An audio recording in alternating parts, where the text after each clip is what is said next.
반갑습니다. 저는 택시 운전을 하는 50대 아줌마입니다. 여자가 택시 운전하는 게 흔한 일은 아니지만 저는 이 일을 한 지 벌써 20년이 넘었습니다. 제가 일한 세월이 있다 보니 이때까지 만난 이상한 손님들도 정말 많았습니다. 그 사건들 중 재밌는 게 뭘까 고민을 하다가 몇 개 적어봅니다. 지금은 개인 택시를 몰고 있지만 처음에는 회사 택시를 운전했습니다. 택시 기사님들은 다 아시겠지만 회사 택시는 주간 야간으로 나눠서 운행을 해야 하는데 아무래도 야간에 손님이 더 많아서 산악금을 채우는 데에는 야간이 더 유리합니다. 참고로 산악금은 회사에 줘야 하는 금액입니다. 하지만 혼자 운행해야 하는 택시는 야간에는 그만큼 위험한 일도 많습니다. 제가 여자라서 무시하고 괜히 더 난동을 부리는 손님도 많았고요. 야간에는 대부분의 손님이 취객이기 때문에 어떤 사고가 있을지 모르기도 하고 손님이 모르는 길로 운전하면 돈 더 받으려고 돌아간다며 머리채를 잡는 손님도 있었습니다.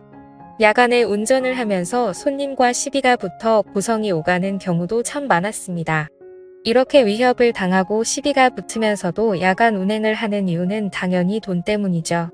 뭐니 해도 뭐니 아니겠어요? 그놈의 돈만 아니면 주간 운행이 몸도 마음도 더 편하고 좋죠. 회사 택시를 하던 때는 택시 일을 시작한 지 얼마 되지 않아 아는 것도 별로 없고 해서 돈만 보고 야간 운전을 많이 했습니다. 의욕만 앞서서 체력은 생각도 못했던 거죠.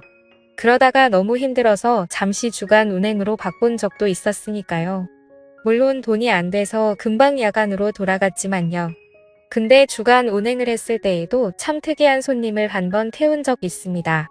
태우기 전에는 몰랐는데 손님이 택시에 탑승하는 순간 술 냄새가 어찌나 진동을 하는지 술통에 빠졌다고 해도 이해가 갈 정도였습니다. 대낮에 얼큰하게 취해서 해롱해롱 거리는 손님을 보고 내리라고 할까 순간 고민도 했지만 이제 와서 내리라고 하기에는 늦은 것 같아 그냥 태웠습니다. 손님 어디까지 가세요? 하고 물어보니 너네 집. 이러는 겁니다. 어찌나 어이가 없던지 다시 손님 어디까지 가세요? 손님 집이 어디신데요? 하고 부르니 버럭 소리를 지르며 내 집도 모르는데 택시 운전으로 돈 벌어먹고 산다며 난동을 부리는 겁니다. 사람이 너무 어이가 없으니 웃음이 나더군요. 저도 기분이 상해서 야 너 내려 하고 싶었지만 그래봤자 술 먹고 취한 사람에게는 말도 안 통할 게 뻔해서 그냥 꼭 참았습니다. 저보다 덩치도 큰 남자를 힘으로 끌어낼 수도 없었고요. 어쩔 수 없이 근처 지구대로 갔습니다. 경찰이 취객을 보자마자 혀를 차더군요. 경찰이 봐도 대낮부터 고주망태가 된 그 손님이 한심해 보였나 봅니다. 경찰이 취객에게 내리라고 말하는데 이 양반이 경찰 말은 엄청 잘 듣는 겁니다. 벌떡 일어나서 택시에서 내리더니 경찰에게 아이고 선생님 고생하십니다. 하면서 멀쩡한 신사처럼 예의를 지키고는 택시기사가 멀쩡한 길을 돌아서 간다고 저를 흉을 보는 것입니다. 그때 그 모습을 보고 제가 어이가 없어서 세상에 별의별 놈 다 있네 하던 기억이 있습니다. 이 정도가 그렇게 위험할 수도 아닌 평범한 진상 손님 중 한 명입니다. 취객 중에서는 정말 불쾌하고 위험한 행동을 하는 손님들도 있었습니다. 대부분의 취객들은 뒷자리에 거의 들어 누워서 발로 운전석을 차며 여자가 집에서 밥이나 하지 괜히 밖에 나와서 택시 운전한다며 운전을 너무 못해서 거슬린다고 운전 똑바로 하라고 소리를 지르고 욕을 합니다. 그런 수많은 진상 중에 최고는 핸들을 지 맘대로 꺾으려는 사람입니다. 그럴 때마다 심장이 어찌나 철렁하는지 죽고 싶으면 혼자 조용한 데 가서 죽지. 왜 저까지 같이 죽게 만들려고 핸들을 꺾는지 모르겠습니다.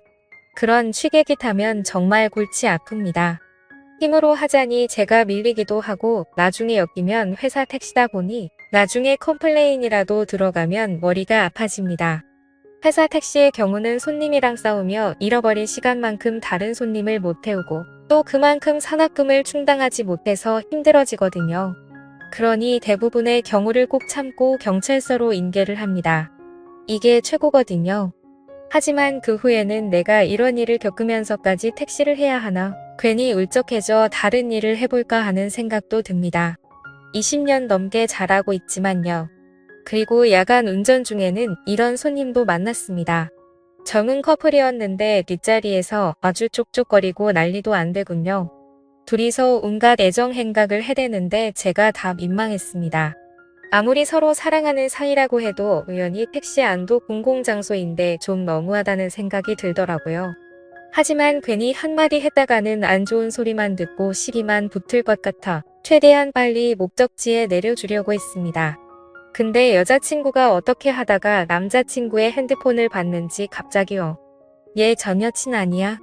내가 얘랑 연락하지 말라고 했잖아 이러면서 남자친구에게 욕을 퍼붓는 것입니다. 불과 1분 전만 해도 무인도에 떨어져도 오직 너만 있으면 된다는 식으로 내가 사랑하는 건 너뿐이야 라면서 서로 쪽쪽거리고 더 닿지 못해 안달이라는 식으로 굴었는데 그통 메시지 하나로 분위기가 180도 바뀌었습니다. 아주 싸늘하다 못해 추울 지경이었습니다. 여자가 계속 화를 내고 소리를 지르니까 계속 사과하던 남자도 열이 받았는지 그냥 연락 와서 답장한 건데 왜 그래? 걔랑 지금 헤어진 사이고 지금은 아무 사이 아니야 이러면서 화를 내는 겁니다. 그러다가 남자가 순간 욱해서 운전 중인 택시의 문을 열고 택시를 내렸는데 그 여자도 따라 내리면서 남자친구한테 달려가 주먹질을 하고 남자는 그걸 또 피하고 난장판더라고요. 그래서 A유금 받긴 글렀네 하며 그냥 다른 손님을 찾으러 떠났죠. 그 모습을 보면서 우리 애들은 저런 짓 안 하고 다녀야 될 텐데 하는 생각도 들었습니다. 제 일은 택시 운전인데 매일매일이 절에 들어간 건 마냥 돌을 닦는 기분이었습니다. 하지만 이런 일들도 약과라고 생각될 일이 생겼습니다. 택시 운전 인생 동안 가장 큰일 날 뻔하고 무서운 일이 발생한 겁니다. 제가 회사 택시를 몰 때 생긴 일이니까 지금은 한참 더 된 이야기네요. 그날은 장마철이라 비가 내렸다 그쳤다 하며 굉장히 습기가 가득하고 찝찝한 기분의 나쁜 날씨였습니다. 손님도 없고 대부분 기본 요금 손님이라 돈도 안 되는 거리만 왔다 갔다 하고 있었죠. 이러다가 산악금도 못 채우겠구나 걱정이 되더라고요. 그러던 중 어떤 남자 손님을 한 병 태우게 되었는데 마침 또 장거리 손님이라서 반가웠습니다. 한 번 태우면 충분히 산악금도 채울 수 있는 거리였죠. 근데 말투가 이상하더군요. 한국말이 어설프고 조선족 말투라고 해야 하나? 아무튼 가끔 영화에서 들어본 말투를 쓰더군요. 어차피 돈만 제대로 주면 거리도 장거리라 돈도 되고 퇴근도 빨리 할 수 있으니 그냥 태웠습니다. 정확한 위치를 물었더니 장거리하고도 더 들어가는 거리였습니다. 완전 땡 잡았다고 생각하고 빗길을 열심히 운전했습니다. 머릿속으로는 이런저런 계산을 했죠. 이 손님을 내려주고 거기서 손님 한 명만 더 태워서 회사 근처로 가면 산악금 채우고 돈이 훨씬 남겠네 하면서 나름의 계획을 세우며 신나게 달리고 있었죠.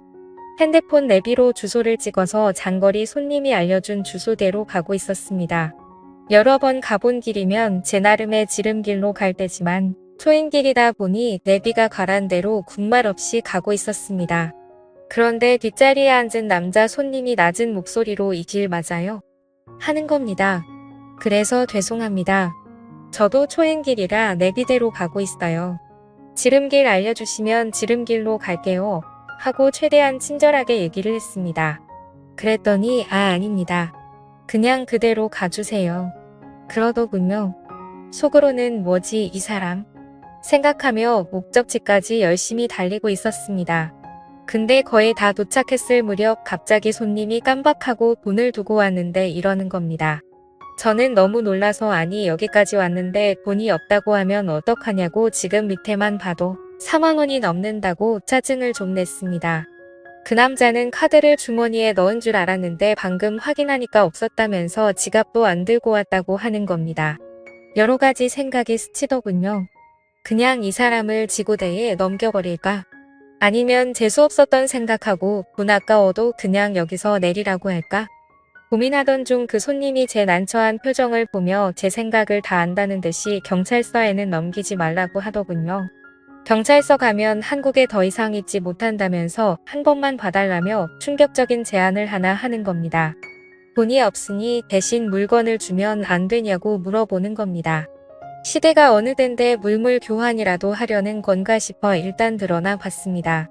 기껏해야 반지나 목걸이려나? 좀 돈 되는 걸 주겠지 생각했습니다. 그랬더니 그 남자가 자기 신발을 벗으면서 이 신발이 비싼 건데 이걸 대신 드릴게요. 이러는 겁니다. 뭐 좋은 메이커 신발이라도 가지고 그러나 싶어서 신발을 자세히 보니 허름하고 구멍이 나서 다 낡아 떨어진 운동화를 보여주는 겁니다. 황당하고 어이가 없어서 제가 이상한 소리 계속하면 경찰서로 갈 거라고 돈이나 빨리 주시라고 했습니다. 그런데 버팅기면서 계속 신발이며 낡은 가방이며 이걸로 택시비를 대신하면 안 되겠냐고 하더군요. 말하는 투를 들어보니 처음부터 돈 낼 생각이 없었구나 느낌이 팍 오더군요. 그래서 핸들을 꺾어 차를 갓길에 대고 저기요 제가 다른 길은 몰라도 이 근처 경찰서 위치는 다 알고 있거든요. 그냥 이참에 경찰서 가서 콩밥 좀 자시고 아저씨 원래 나라로 돌아가세요. 이렇게 말했습니다. 그랬더니 그 남자는 웃으면서 미안합니다. 내가 사람을 몰라봤네. 지금 친구한테 돈 가져오라고 할게요. 그러더니 어디론가 전화를 걸더니 저한테 주소를 불러주는 겁니다. 자기 아는 사람이 사는 데인데 거기로 가면 택시비 줄 거라면서 말이죠. 이미 미터기는 5만 원이 넘어가고 있었습니다. 곧 교대 기간도 다 와가서 불러준 주소까지 거리를 계산해보니 좀 빠르게 가면 교대 시간까지 다녀오겠다 싶었습니다. 5만 원을 그냥 날리기엔 아깝기도 했고 그냥 빨리 다녀와야겠다 생각했습니다. 그 남자가 불러준 주소지로 내비를 찍고 달렸습니다. 솔직히 그때 수상하다는 걸 눈치챘어야 했는데 그놈의 돈이 뭔지 5만 원을 받을 수 있다는 생각에 수상하다는 생각도 못했습니다. 지금 생각해보면 너무 수상한 일인데 말이죠. 비는 계속 내렸다 그쳤다를 반복하고 주소지로 가는데 역 근처에 번화가 근처인 겁니다. 그래서 어디로 가야 되냐고 자세한 길 좀 알려달라고 물어보니 그 젊은 남자는 나이트클럽 쪽으로 안내하더군요. 거기는 아무리 봐도 사람이 사는 곳으론 안 보여서 아저씨 여기 나이트클럽 근처 맞아요? 하고 물어보니까 자기도 처음이라서 모른다는 겁니다. 그래도 일단 가면 친구가 나와서 돈 준다고 했으니까 그냥 계속 가라고 하더군요. 그런데 너무 불안해서 차를 멈추고 아저씨 친구분 전화번호 좀 주세요. 여기 차도 많고 길을 잘못 든 것 같아요. 이 길이 맞는지만 물어볼게요. 했습니다. 그 조선족 남자는 저를 훑어보더니 제 폰으로 전화하세요 이러면서 폰을 건네주는 겁니다. 지금 생각해보면 제가 전화하면 제 핸드폰에 그 번호 기록이 남으니까 자기 폰을 준 것 같습니다. 저는 그때까지도 전혀 의심을 안 하고 있었기 때문에 그냥 그 남자의 휴대폰으로 전화를 걸고 상대가 받기만을 기다렸습니다. 그런데 상대가 전화를 받자마자 저를 휴대폰 주인으로 착각했는지 야 빨리 데려와. 묶어놓을 준비 다 해놨다 하는 겁니다. 그 말을 듣는 순간 이거 뭔가 이상하다 하는 생각이 들었습니다. 보통 같으면 택시비 얼마 정도 나왔는데 라던가 언제 도착해 내려가 있을게라고 하는 게 맞는데 묶어놓을 준비가 다 됐다고 말하는 건 왜일까라고 생각하는데 순간 인신매매가 생각나며 소름이 돋더군요. 그 무렵쯤에 중국인들이 인신매매를 하려고 사람을 납치해간다 뭐다 하는 소문이 돌기도 했고 여자 혼자 다니다가 납치를 당했다 하는 소문도 종종 돌았거든요. 둘 중에 어떤 거라도 큰일이구나 싶었습니다. 처음부터 나를 납치해서 데려가려고 했구나. 데려가서 무슨 일을 하려는 거지? 생각하다가 일단 티 내면 안 되겠다 싶어서 조용히 전화를 끊었습니다. 뒷좌석에서 남자가 왜 아무 말 안 하고 끊어요 하는 겁니다. 순간적으로 여기서 살아서 집에 가려면 정신 똑바로 차려야 한다고 생각이 들었습니다. 시끄러워서 전화가 잘 안 들리네요 하면서 대충 얼버무리고 나중에 다시 전화해본다고 하고 스트레칭하는 척하며 머리를 굴렸습니다. 이대로 목적지까지 갔다가는 큰일이 날 것 같은데 어떻게 하면 도망칠 수 있을까 생각했습니다. 그런데 사람이 극한의 긴장감을 갖게 되니까 머리 회전이 빨라지더군요. 갑자기 떠오른 생각에 택시 잔금 바꿔줄 현금이 없다고 잠깐 편의점에 들려서 돈 좀 바꿔온다고 했습니다. 그러자 그 남자는 알겠다고 해서 택시를 급히 근처 편의점에 세워서 편의점 안에서 경찰에 전화를 했습니다. 편의점 유리문 밖으로 택시를 쳐다보며 통화를 하며 이런 상황이니 도와달라고 말하며 통화가 5분 이상 길어지니 제 택시 뒷좌석에서 그 남자가 내리더니 도망을 치는 겁니다. 하염없이 멀어지는 그 남자를 쳐다보며 택시비는 받기 글렀구나 생각했지만 한편으로는 목숨을 건졌다는 안도감에 온몸에 힘이 쭉 빠지더군요. 그래서 경찰 분과의 통화는 상황이 마무리되었다고 끊고 저는 편의점에서 나와 택시를 타고 잠금 장치를 잠궈 문을 다 잠궈버렸습니다. 에어컨 빵빵한 차 안에서 저는 식은땀을 정말 비오듯이 흘렸습니다. 제가 만약 그 조선족 남자 말만 믿고 그대로 목적지까지 운전했다면, 그리고 돈 5만 원을 받겠다고 그 남자한테 돈을 달라고 했다면 어떤 일이 생겼을까요? 지금 생각해도 너무 무섭고 끔찍한 경험이었습니다. 그날 회사에 돌아가 이야기를 동료 기사들에게 했더니 다들 잘 대처했다며 자기들이 겪은 일들을 이야기해 주더군요. 어떤 기사님은 옛날에 현금으로 택시비를 받으려고 했는데 뒷좌석에서 칼을 들이밀며 돈을 뺏어가는 강도를 만나기도 하고 고생하신다며 음료수를 주길래 아무 생각 없이 마셨다가 계속 배가 아파 병원에 간 일도 있었다는 겁니다. 근데 그런 일들보다 제가 겪은 일이 더 무섭다고 하시더군요. 하긴 제가 눈치를 못 챘으면 돈은커녕 제 목숨을 잃었을 수도 있었던 일이니까요. 그 후로는 비가 오는 날 밤에는 혼자서 택시를 잡는 사람은 경계하게 됐습니다. 저도 모르게 트라우마가 생긴 것 같습니다. 세상 살다 보면 이런 일도 있고 저런 일도 있겠지만 저도 나름 별의별 일을 겪었다고 생각하며 이렇게 사연을 보내봅니다. 제 이야기들을 끝까지 들어주셔서 감사합니다.